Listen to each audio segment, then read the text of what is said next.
За сечење црвена лента дојде цел бугарски државен врв. За клучот на врата го немаше ниту председателот на клубот.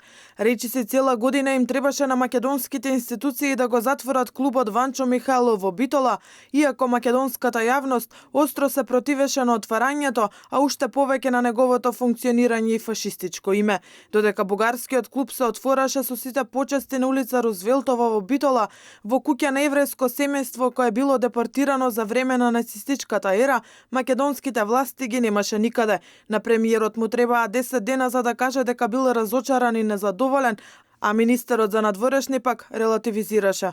Не сум задоволен, не се согласувам и сум многу разочаран што соседна Бугарија одлучи да именува центар со името на Ванчо Михајлов.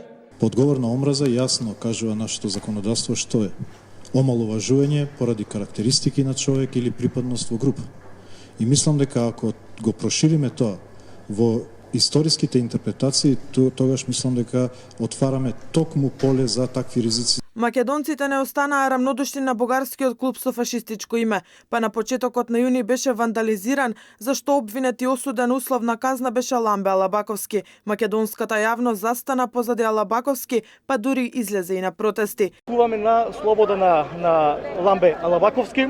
И додека од бугарска страна стигаа најави за отворање на клубови и канцеларии во сите македонски градови и поголеми села, македонските институции не можеа да сватат каде е законската дупка која бугарите ја нашле. Со месеци Министерството за правда и Централниот регистар си ја префрлаа топката кој и зошто дозволил име на фашист да носи бугарскиот културен центар. И конечно по предлог на опозицијата со многу препирања се изгласаа измените во Законот за фондации и здруженија. Ние мора да ја зајакнеме моралната и политичката посветеност на нашата влада и нашите институции за да обезбедиме можност идните генерации да ги разберат причините за пандемијата на омраза и лудилото од Втората светска војна, во која Македонија даде повеќе од 25.000 жртви. Предлогот на законот во целина го ставам на гласање и ве повикувам да гласаме.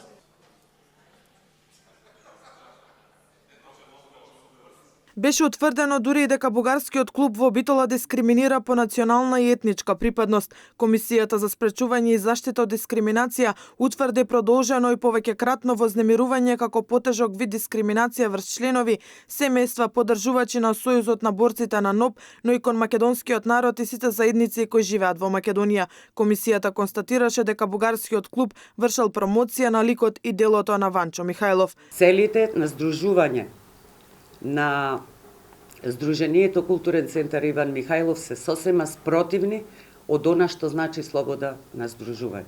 Беше поднесена и кривична пријава. Председателот Лјупчо Ѓоргиевски, како осомничен дека шири расистички и ксенофобичен материјал, седна и на распит во битолското обвинителство. Нигде не сме го наградили македонскиот народ. Битолчани по една година задоволни од ваквиот развој на настаните. Па би требало да биде избришен. Тоа е моето мислење. Грешката е уште стартно. Ова беше сето провокаторски од страна на Бугарија. Бугарите не признават неќе ништо да слушнат за нас. И се како можам јас? Некој да признавам, тој што не ме признава мене македонец, а пред ним пред сите. Официјална Софија вознемирена за затварањето на клубот. Одлуката ја оценија како тенденциозна, а се заканија дека за тоа ќе реагираат и во Европската унија.